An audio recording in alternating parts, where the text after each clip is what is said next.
Hey guys, this is Vineet Pandey. और जितने मेरे स्टूडेंट्स मुझे इस समय बिहार से देख रहे हैं या वो बच्चे जो बीपीएससी एग्जाम इंफॉर्मेशन के बारे में जानना चाहते हैं, तो जी हाँ, एक प्रॉपर न्यूज आपके लिए आ चुकी है। BPSC exam Bihar public service commission 70वां अनाउंसमेंट है, यानी कि 70वीं बार ये परीक्षा आयोजित की जाएगी। इस वीडियो में मैं आपको बीपीएससी के बारे में डिटेल्स में बताऊंगा, साथ में मैं ये भी बताऊंगा कि बीपीएससी से रिलेटेड आप कैसे प्रिपरेशन कर सकते हैं, क्या क्या चीजों का आपको ध्यान रखना है। वो स्टूडेंट जो मुझसे लगातार जुड़े हुए हैं, कुछ समय से मैं यूट्यूब पे नहीं आ पा रहा था, मैं आपको उसका रीजन भी जरूर बताऊंगा। आप सबकी दुआओं से, सपोर्ट से हमने कुछ चीजें अचीव की हैं जो मैं आपको दिखाना चाहता हूं। आप यहां देख सकते हैं। पहले पहले UGC NET, Delhi university, JNU, इन सारे फील्ड्स में आने के बाद, अपने नाम से रिलेटेड कुछ काम करने के बाद, कुछ सीखने के बाद, अपना एक अस्तित्व बनाने के बाद, सारे बच्चे और जितने स्टूडेंट्स हमें देख रहे हैं, सबकी दुआओं से हम पहुंचे India's first international conference on post humanism. जी हाँ, India's first post human conference international level, that was conducted by us. She is doctor Diksha Tripathi, जो मेन हेड हैं इसकी। I am a member of this group. ये साहित्य classes हम लोग करवा रहे हैं। बहुत सारे बच्चों ने इसमें पार्टिसिपेट किया, बहुत सारे बच्चों को उनके सर्टिफिकेट्स दिए गए, और 32 से ज़्यादा हमारे पास पेपर्स हैं जिसे हम स्कोपस और इंटरनेशनल पब्लिकेशंस में पब्लिश करवाने वाले हैं। जैसा कि आप देख सकते हैं, हमारे साथ honorary doctor GD Bakshi, major general GD Bakshi sir, और समाज सेवी पद्मश्री शंटी सर, जितेंद्र शंटी सर, ये लोग हमारे साथ थे। ये इनकी अपनी अपनी पोस्ट है जहां पे इन्होंने बाकायदा इस चीज को मेंशन किया है। साथ में चूंकि आप बच्चे मुझसे जुड़े हुए हो, तो मेरा एक कर्तव्य है कि मैं आपको सारी अपडेट्स भी दूं। आप यहां खुद भी देखिएगा कि हम न्यूज चैनल पे, आज तक पे भी हमें मेंशन किया गया। ह्यूमनिज्म पर अंतर्राष्ट्रीय सम्मेलन का आयोजन सीएमटी की संस्थापक डॉक्टर दीक्षा त्रिपाठी ने कहा, इसका उद्देश्य लोगों को पोस्ट ह्यूमनिज्म की प्रासंगिकता के बारे में जानकारी देना है। जी हाँ दोस्तों, यानी कि हमें इस लेवल पे नेशनल इंटरनेशनल लेवल पर रिकॉग्निशन मिली है, और ये सब क्रेडिट आपको जाता है। आपकी वजह से मैंने नेट में अपना अस्तित्व बनाया, और अब आपकी वजह से हम आगे बढ़ते हुए इंटरनेशनल लेवल पे पहुंच रहे हैं, और हम ये सारे दरवाजे आपके लिए खोलेंगे। जिस बच्चे को इंटरनेशनल लेवल पे पेपर्स पब्लिश करवाने हैं, अब्रॉड में पीएचडी करनी है, या जिसे लगता है कि लिटरेचर सिर्फ कॉम्पिटिटिव एग्जाम जितना नहीं है, उसके बियॉन्ड है, तो आप हमारे साथ जुड़ सकते हैं, हमारे फर्स्ट मेंबर्स बन सकते हैं। दोस्तों, अब चलते हैं हम लोग वापस। जहां पे आप ये सब चीजें देख रहे हैं, अलॉन्ग विद दीज थिंग्स, हम एक नेक्स्ट तैयारी कर रहे हैं अनदर इंटरनेशनल कॉन्फ्रेंस की। ये कल की मीटिंग है मेरी। सौगता भादुरी सर लेजेंड हैं। बहुत जल्दी मैं इनको पॉडकास्ट पे भी लेके आऊंगा। जेएनयू के प्रोफेसर हैं। आप जानते हैं जेएनयू किस लेवल पे है। जेएनयू में अगर आपका एमए में एडमिशन है तो भी बहुत बड़ी चीज है। तो आप समझ सकते हैं कि यहाँ पे पीएचडी लेवल पे जाना, या यहाँ पे जेएनयू लेवल के प्रोफेसर के साथ कोऑर्डिनेट करके इंटरनेशनल कॉन्फ्रेंस तक जाना, तो हमारा कोशिश है, हमारी प्रयास है कि हम सारे स्टूडेंट्स को इस लेवल तक लेके जाएं। इन शॉर्ट, मैं रुका नहीं हूं, मैं लगातार प्रयास कर रहा हूं। मेरी कोशिश है कि मैं लगातार आगे बढ़ता रहूं, और जो हो सके, जितना हो सके, अपने स्टूडेंट्स को शेयर करता जाऊं। अब चलते हैं हम आज के सबसे इंपॉर्टेंट टॉपिक पे। ये बताना इसलिए जरूरी था क्योंकि मैं पिछले 12 से 15 दिन से यूट्यूब पे एक्टिव नहीं हूं। कुछ हम हमारी ऑफलाइन क्लासेस जरूर अपलोड कर रहे हैं ताकि स्टूडेंट्स को कंटेंट मिलता रहे। बहुत सारे बच्चे कह रहे थे सर नेट के पेपर सॉल्व करवा दीजिए। करवाएंगे, लेकिन नेट के ऊपर भी बहुत कुछ है। मैंने मेरा जब करियर स्टार्ट किया था, दिल्ली यूनिवर्सिटी में कॉन्फ्रेंसेस अटेंड करना, सेमिनार अटेंड करना और नई चीजें सीखना, हम लोग इसकी वजह से यहाँ तक पहुंचे हैं। तो आज भी मेरा टारगेट है कि नेट से बियॉन्ड लेवल पे हम आगे जाएं। आप में से बहुत सारे स्कॉलर्स भी हमारे साथ जुड़े हुए हैं। बहुत सारे जो पीएचडी स्टूडेंट्स हैं, मेरे पास अराउंड 500 प्लस पीएचडी स्टूडेंट्स का एक अपना ग्रुप है जो सबके सब स्कॉलर्स हैं। कौन किस टॉपिक पे पीएचडी कर रहा है, कौन कहाँ पेपर पब्लिश कर रहा है। यस्टरडे मेरी एक स्टूडेंट है आकर्षी, जिसका Springer publication, world's top publication में पेपर पब्लिश हुआ है एआई टेक्नोलॉजी पे। तो इस तरह की चीजों के भी हम आपको अपडेट करते हैं। अब हम बात करते हैं बीपीएससी से रिलेटेड सारी अपडेट्स की, और मैं आपको सारी इंफॉर्मेशन यहां पे दे देता हूं। तो आपका जो अनाउंसमेंट है बिहार पब्लिक सर्विस कमीशन, जैसे कि आप देख सकते हैं बिहार गजट के अंदर, आप देखिए, आप यहां पे आराम से इस चीज को बहुत ध्यान से देखिएगा। मेन जो पेपर है वो 3 पार्ट्स में है। ये हिंदी वाला मेरे पास वर्जन है इसका यहाँ पे। तो मेन पेपर 3 पार्ट में होगा, जिसमें पहले आप देखिएगा सामान्य हिंदी 100 घंटे 100 नंबर का है, 3 घंटे जाएगा। फिर सामान्य जो पेपर है, सामान्य अध्ययन पत्र 1, सामान्य अध्ययन पेपर 2, 300 नंबर का 3 घंटे की परीक्षा, 300 नंबर का 3 घंटे की परीक्षा। यानी कि चांसेस ये हैं कि अलग अलग दिन होगा, एक दिन में तो होना पॉसिबल नहीं है। साथ में आप ये देख लीजिएगा, सामान्य हिंदी में 30% मार्क्स लाना है, जो कि आप ले आओगे। बिहार के जो स्टूडेंट्स हैं उनकी हिंदी जेन्युइनली अच्छी होती है, वो ले आएंगे। अब चूंकि मैं इंग्लिश एक्सपर्ट हूं, तो हम चलते हैं इंग्लिश लैंग्वेज पे। हमारा जो मेन टारगेट है, सबसे पहले हम चलते हैं इंग्लिश पे। अराउंड 47 नंबर पेज पे इंग्लिश है। और यहां पे ये चीज है, थोड़ा सा अजीब है कि ये हिंदी में दिया हुआ है। चलिए कोई नहीं, देखते हैं। तो पेज नंबर 47 आप भी चेक कीजिए, अंग्रेजी भाषा और साहित्य, इंग्लिश लैंग्वेज एंड लिटरेचर। अब यहां पे देखिए सेक्शन 1। सेक्शन 1 में क्या है, और चूंकि ये बिहार के स्टूडेंट मेरे साथ यहां जुड़े हुए हैं, तो मैं भी कोशिश करूंगा चीजें आपको हिंदी में एक्सप्लेन करूं। सबसे पहले ये कह रहे हैं कि वर्ड्सवर्थ, कॉलरिज, शैली, कीट्स, हैजलिट, थैकरे, इन लोगों से रिलेटेड चीजें देखी जाएं या पढ़ी जाएंगी। यानी कि कल मैंने एज ऑफ रोमांटिसिज्म का इंट्रोडक्शन दिया था। वर्ड्सवर्थ, कॉलरिज, शैली, कीट्स, लैम, हैजलिट, यहां तक है आपका पूरा रोमांटिक एज। लेकिन ये मत सोचना कि अच्छा तो मैं सिर्फ वर्ड्सवर्थ ही पढ़ूंगा, वर्ड्सवर्थ से पढ़ना शुरू करूंगा। अगर आप रोमांटिक एज पढ़ने जा रहे हो लेकिन आपको प्री रोमांटिक्स नहीं पता, भैया आप छत पे चढ़ना चाह रहे हो, आपको सीढ़ी का नहीं पता, तो आप सिर्फ फॉर्मेलिटी की प्रिपरेशन करोगे, क्योंकि आप जाओगे वर्ड्सवर्थ पढ़ने रोमांटिसिज्म। पर क्या वर्ड्सवर्थ फर्स्ट रोमांटिक राइटर है? विलियम ब्लेक को बहुत लोग फर्स्ट रोमांटिक राइटर कहते हैं। प्री रोमांटिसिज्म में ऐसी कौन सी टेंडेंसीज है जो वर्ड्सवर्थ ने और ज्यादा एक्सप्लोर की? इन शॉर्ट, आप ये मत सोचेगा कि सिर्फ वर्ड्सवर्थ दिया तो वर्ड्सवर्थ ही पढ़ेंगे। आपको प्री रोमांटिसिज्म पढ़ना होगा, और वो बच्चा बिहार का जिसको टॉप करना है, वो नियो क्लासिकल पढ़ के जाएगा। क्योंकि अगर तुम नियो क्लासिकल नहीं जानते तो तुम रोमांटिक समझोगे नहीं। अगर तुम दिन नहीं समझते तो कभी रात नहीं समझोगे। अगर तुम्हें दिन का मतलब नहीं पता है तो तुम रात कभी नहीं पहचान पाओगे, क्योंकि रोमांटिसिज्म समझने के लिए उसका काउंटर तो पता होना चाहिए ना, कि हम कहां से आगे बढ़े। 17वीं 18वीं शताब्दी में क्या लिटरेचर था, restoration literature, neo classical literature को आर्टिफिशियल लिटरेचर क्यों बोला जाता है, फिर रोमांटिक लिटरेचर में इमेजिनेशन कैसे आता है। इन शॉर्ट, इसके पहले का भी आपको ढंग से पढ़ना पड़ेगा। अब आता है W M. Thackeray, Dickens, Tennyson, Robert Browning, Arnold, George Eliot, Ruskin. ये जॉन रस्किन होना चाहिए था, कार्ल रस्किन उन्होंने गलत नाम दिया है, ठीक है। अच्छा, और पीटर, ये होगा वॉल्टर पीटर, एवं पीटर नहीं है, वॉल्टर पीटर होगा। ये एक ही पीटर है यहां पे इस एज में। यहां तक इन्होंने आपको दिया है पूरा विक्टोरियन। तो क्या आप सिर्फ विक्टोरियन एज पढ़ना है? अगर आप विक्टोरियन एज पढ़ोगे, थैकरे नॉवेलिस्ट, डिकिंस नॉवेलिस्ट है, Tennyson poet, browning poet, Arnold poet, George Eliot novelist, Ruskin Ruskin novelist तो है ही है, लेकिन एजुकेशनिस्ट है, थिंकर है। प्राइमरली रस्किन को अनटू दिस लास्ट के लिए पढ़ा जाता है, ना कि किसी नॉवेल के लिए। और वॉल्टर पीटर जो है वो एक मूवमेंट से कनेक्टेड है, हालांकि उनकी बुक्स हैं, बट वो नॉवेलिस्ट भी नहीं है, वो पोइट भी नहीं है। प्राइमरली नॉवेलिस्ट और पोइट नहीं है, ऐसा नहीं कि लिखा नहीं है, लिखा है। लेकिन पीटर को अगर आप नॉवेलिस्ट पॉइंट ऑफ से पढ़ रहे हो तो one of the biggest mistake होगा। अब इनके संदर्भ में 1798 से 1900 तक के अंग्रेजी साहित्य का अध्ययन सम्मिलित होगा। तो ये कह रहे हैं 1798 यानी वर्ड्सवर्थ से ले लो, और 1900 तक आपको सब पढ़ना पड़ेगा। लेकिन यहां पे है क्या, आपको यहां पे पढ़ना पड़ेगा ऑगस्टन से या रेस्टोरेशन से। अगर मुझे ये एग्जाम देना है और मुझे बीट करना है इंडिया के बेस्ट माइंड को, मेरी अपनी क्लास में ऑफलाइन बैच में 11 बच्चे बिहार से हैं। तो अगर ऐसे बच्चे, या गूगल ड्राइव में तो मुझे लगता है 100 के ऊपर बिहार से बच्चे हैं, तो ये वो बच्चे होंगे जिन्हें रेस्टोरेशन, ऑगस्टिन सब पहले से टिप्स पे है। और जब ये स्पेशल स्टडी करेंगे इनकी, तो आपका कंपटीशन बहुत हाई लेवल पे हो जाएगा। अब इसके बाद देखिएगा, मौखिक अध्ययन का प्रमाण अपेक्षित होगा। मुझे इसकी हिंदी नहीं पता वो क्या कह रहा है। एक समय था मेरी हिंदी अच्छी थी, अंग्रेजी खराब थी, अभी दोनों खराब है।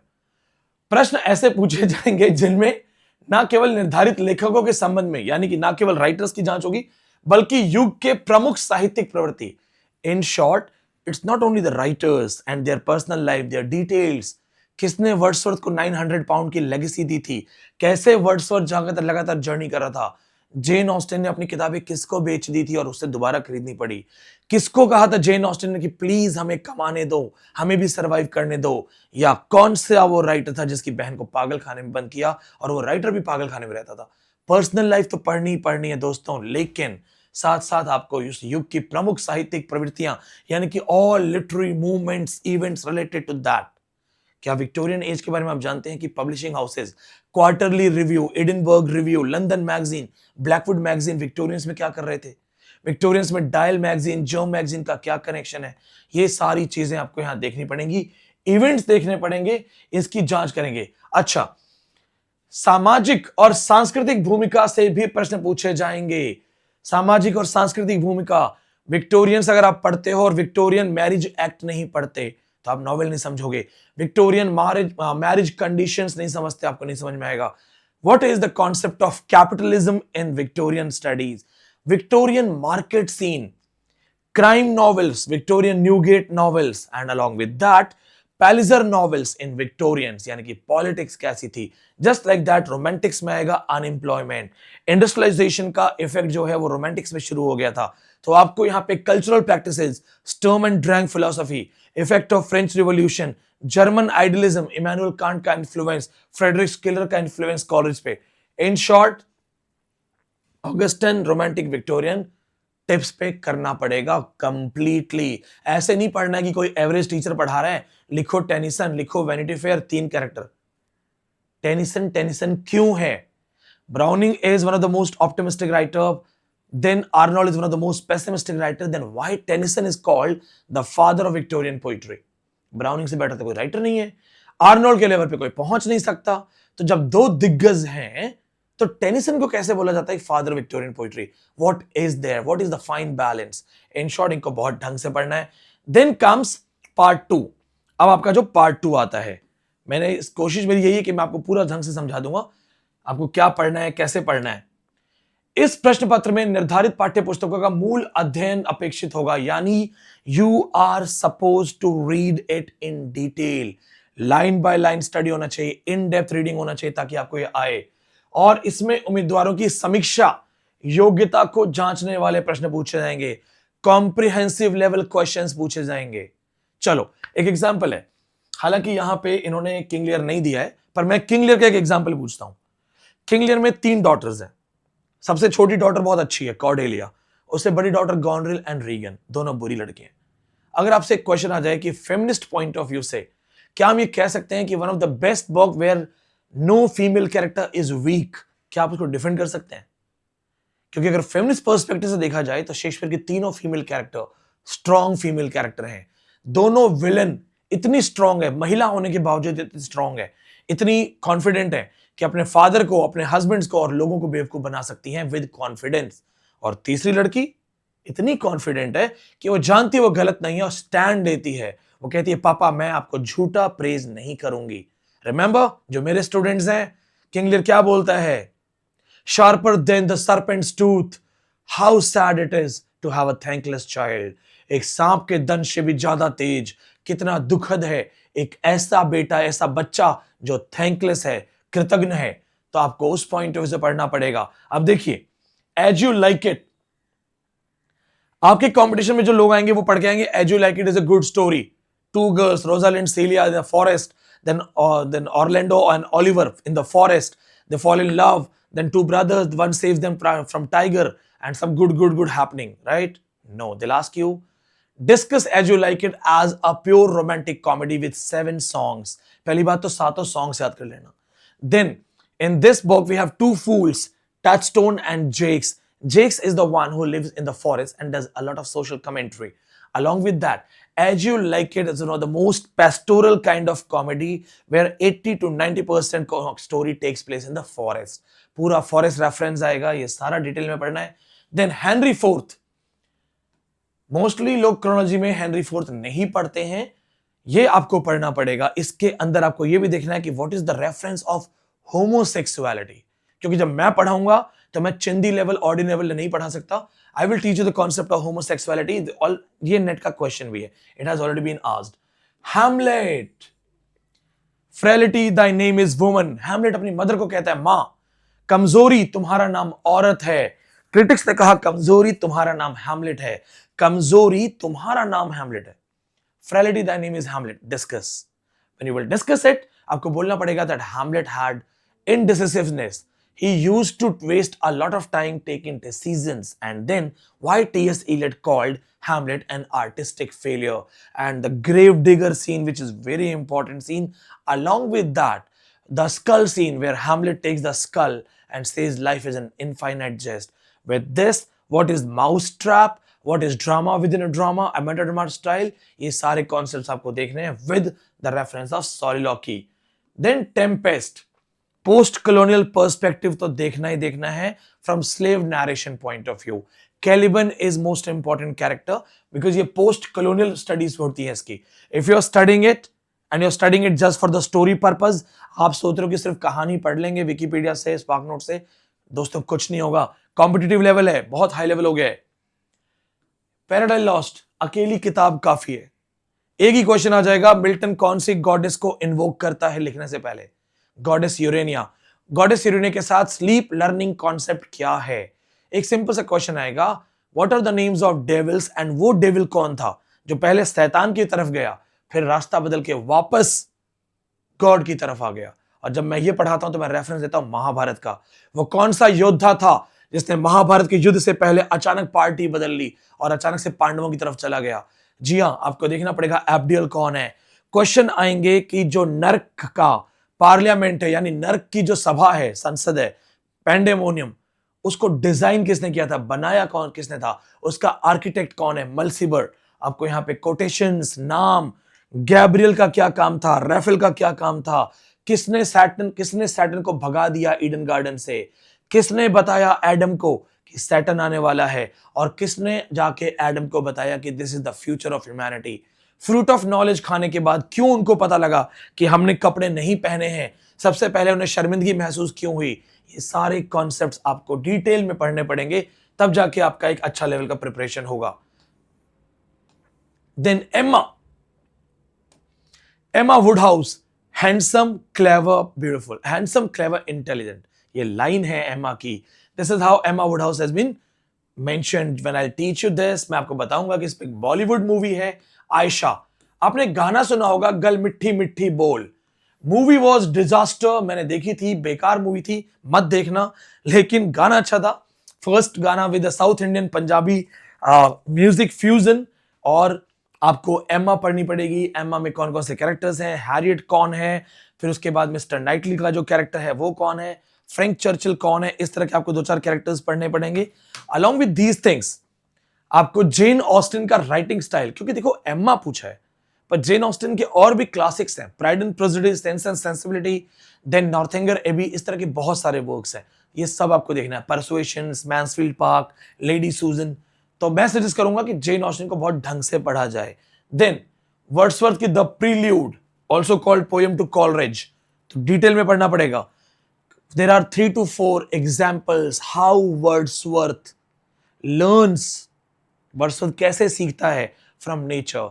एंड जब मैं ये ऑफलाइन बैच में गूगल ड्राइव क्लास में पढ़ाता हूं, प्रील्यूड की 14 बुक्स की समरी पढ़ाता हूं, सब कुछ लिखवाता हूं। बुक 5 में ये हुआ, बुक 7 में ये हुआ, बुक 9 में कितना रेफरेंस है फ्रेंच रिवॉल्यूशन का, कौन सी बुक में वर्ड्सवर्थ फ्रस्ट्रेट हो जाता है, और लास्ट बुक में क्या है, क्योंकि एक्चुअली थी 13 बुक्स, बट जब पब्लिश हुई 14 बुक्स हो गई, तो उसका भी सीक्रेट क्या है।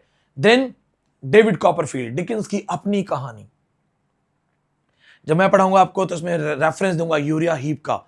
कहा जाता है कि जिस कलम ने, मतलब ये स्टेटमेंट है, ऐसा नहीं, ओरिजिनल नहीं है, जिस कलम ने, चलो इंग्लिश में बोलता हूं बिकॉज मैं हिंदी में कंफर्टेबल हूं, the pen that wrote David Copperfield was often dipped in his own blood. कहते हैं डिकिंस ने अपने खून से लिखा है, क्योंकि उसकी पर्सनल लाइफ। रो दोगे आप, मैंने लाइन बाय लाइन पढ़ी है, मैं रोने लगा था, आप भी रो दोगे, आपका मन करेगा कि आप कस के उसको गले लगा दो, जादू की झप्पी दे दो। देन मिडिल मार्च, वर्जीनिया वुल्फ ने कहा था अ नॉवेल फॉर एडल्ट्स, ये नॉवेल फॉर एडल्ट्स है। डोरोथिया ब्रूक अपने से दुगनी उम्र के प्रोफेसर के प्यार में पड़ जाती है। क्यों? क्योंकि प्रोफेसर नॉलेजेबल था। नॉलेज जो है वो खूबसूरती और उम्र से अलग चीज होती है।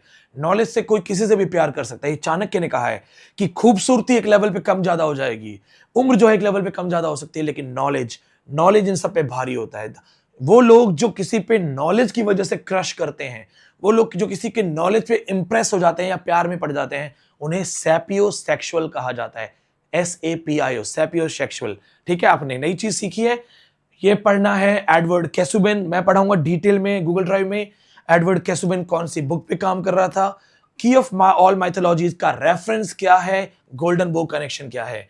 देन जूडोव्स्की और लाइन बाय लाइन पढ़ोगे, रोने लगोगे।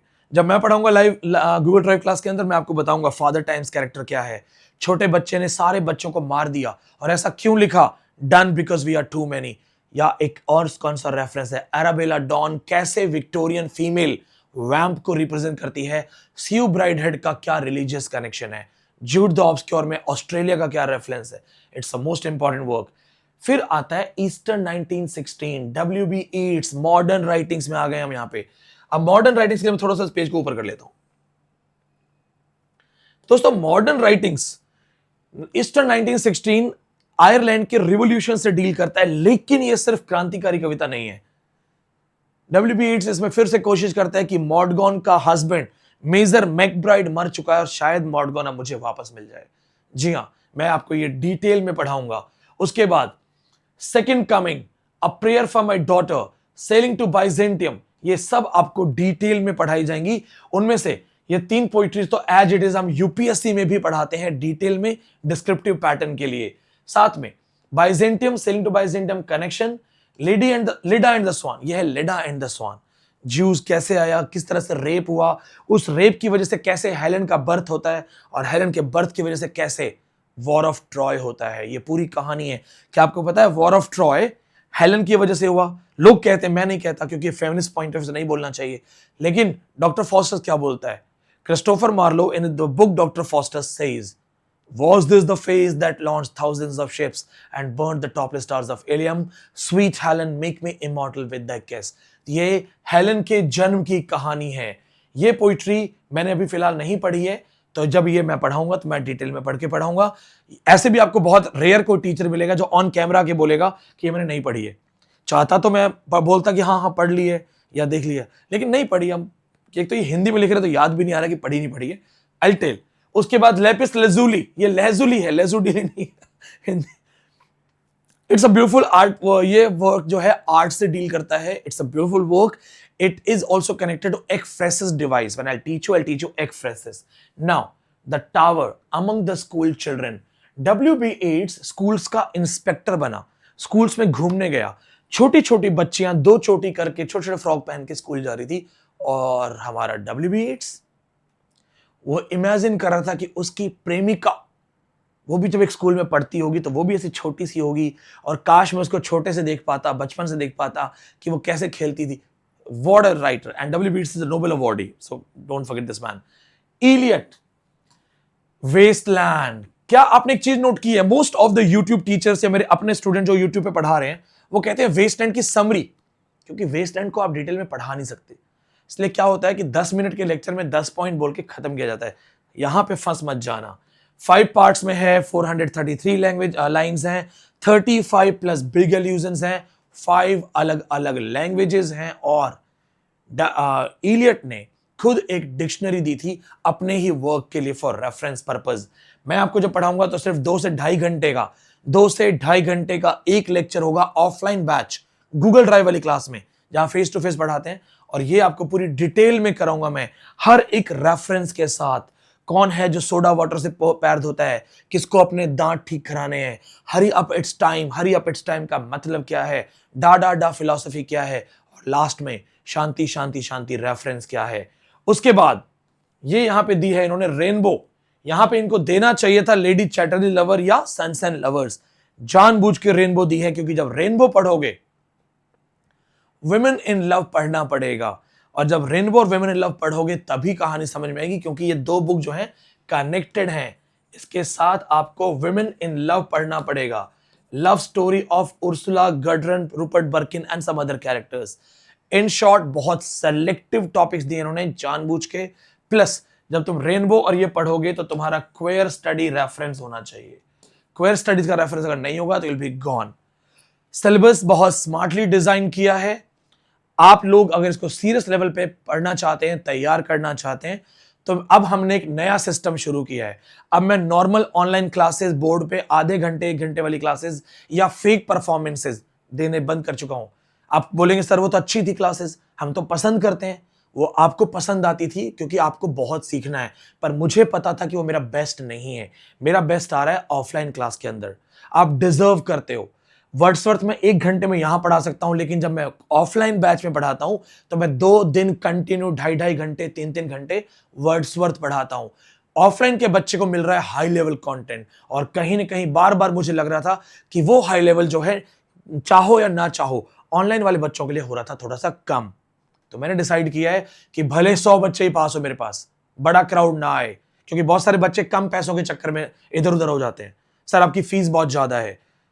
कई बार आप एमए करके आते हो, आपने सोचा है कि फीस ज्यादा है तो जो दूसरे की फीस कम है वो क्यों है? क्या वो महान इंसान है, वो नोबेल अवार्ड लेने वाला है, भारत रत्न है? उसकी फीस इसलिए कम है क्योंकि उसकी क्वालिटी भी कम है। उसे पता है कि मेरी क्वालिटी पे 3,000 में पढ़ाना पड़ेगा, लेकिन प्राइस कौन पे करेगा? मेरी माताजी पढ़ी लिखी नहीं है, मेरी माताजी 12वीं पास हैं, पर वो एक बात बोलती हैं, सस्ता रोए बार बार, महंगा रोए एक बार। आप समझदार हैं। आपको दिल्ली यूनिवर्सिटी एक्सपर्ट से पढ़ना है, डबल जेआरएफ 10 बार नेट से, या आपको ऑर्डिनरी पढ़ाई करनी है, क्योंकि आपके टीचर का भी खुद का जेआरएफ हो नहीं रहा, वो खुद बताता भी नहीं है कि मैं एग्जाम दे रहा हूं, और आपको फंसाता है और पैसे ले लेता है। ये दुखद है। बहुत पहले मैंने कहानी सुनी थी, भगवान बुद्ध के पास एक औरत गई। उस औरत ने भगवान बुद्ध से कहा कि मेरा बच्चा मिठाई बहुत खाता है, इसको मना कर दो मिठाई ना खाए, इसे ज्ञान दो, उपदेश दो। उन्होंने कहा 1 महीने के बाद आना। 1 महीने के बाद जब वो महिला गई तो भगवान बुद्ध ने बच्चे को बड़ा प्यार से समझाया कि देखो मिठाई मत खाओ। महिला चौंक गई। महिला ने कहा सर अगर यही बोलना था तो पहले बोल देते, आप 1 महीने का टाइम क्यों खराब किया आपने? भगवान बुद्ध ने कहा पहले मैं खुद बहुत मिठाई खाता था, लेकिन मैं चूंकि खुद मिठाई खाता था तो मैं ये कहने योग्य नहीं था, मेरे अंतरात्मा से वो चीज नहीं आती। कहने का मतलब जिनके खुद के जेआरएफ नहीं हो रहे हैं, वो तुम्हें 1 महीने में जेआरएफ होने का सपना दिखा के, और तुम फंस जाते हो, फीस दे चुके हो और 3,000 के लालच में फंस जाते हो। कबूतर कैसे पकड़े जाते हैं? दाना डाल के। तो तुम्हारी प्रॉब्लम है कि तुम्हें देखना है। मेरा सिर्फ इतना कहने का मतलब है, मुझे भी अगर सिर्फ बेसिक ऑनलाइन पढ़ाना हो 10-15 हजार वाला, मुझे पता है बच्चे ज्यादा आएंगे, लेकिन मुझे नहीं चाहिए। It's okay. क्वांटिटी नहीं चाहिए, क्वालिटी चाहिए। जो निकले सीधा जेआरएफ निकले। और अगर आपको पढ़ना है तो आपको ये सारी चीजें गूगल ड्राइव कोर्स में मैं दिलवा दूंगा। एज इट इज आपके पास सारी चीजें मिलेंगी। अगर आप दिल्ली नहीं भी आ सकते हैं तो भी सेम चीजें आपको एज इट इज घर पे मिल जाएंगी। आप इसको स्कैन कर सकते हैं, आपको सारी डिटेल मिलेंगी। हमारा ये ऐप है साहित्य क्लासेस का, जो भी कॉन्फ्रेंसेज है इंटरनेशनल लेवल पे, ये सारी डिटेल मिलेंगी। आप अगर नोट्स नहीं बना सकते तो आप हमारे नोट्स ऑर्डर कर सकते हैं, बुकलेट 1, 2, 3। इसके बाद जो अलग अलग बुकलेट्स हैं हमारी देखते जाइएगा आप, ये बुकलेट्स भी हैं। फिर इसके बाद और बहुत सारी बुकलेट्स हैं, अलग अलग टोटल 15 बुकलेट्स आपको मिलेंगी। ये सारी बुकलेट्स आप लेकर के प्रिपरेशन कर सकते हैं। All you have to do is just scan the code and download the app. जिस बच्चे को अभी से पढ़ना है, जिसको अभी से तैयारी करनी है, आपको कुछ नहीं करना है, just have to scan the code और डाउनलोड द ऐप। और मैं टीचर हूं, मेरा काम है पढ़ाना। तो अगर किसी बच्चे को ऐप डाउनलोड करने में दिक्कत आती है, आप दिए हुए नंबरों पे कोऑर्डिनेट करो, आपको डायरेक्ट लिंक मिलेगा, मेरी टीम आपसे कोऑर्डिनेट करेगी। 3 टेलीकॉलर्स हैं, 17 लोगों की टीम है जो आपकी डायरेक्ट हेल्प करेगी। अगर आप क्लासेस ज्वाइन करना चाहते हैं तो सिर्फ ऐप डाउनलोड करो। BPSC classes syllabus as it is upload हो चुका है। आपको सिर्फ अपनी पढ़ाई शुरू करनी है। कोई भी डिटेल हो, कुछ भी चाहिए, यहां पे डायरेक्ट मुझसे बात कीजिएगा। और हां, मिलते रहेंगे लेक्चर्स में। बहुत बहुत धन्यवाद।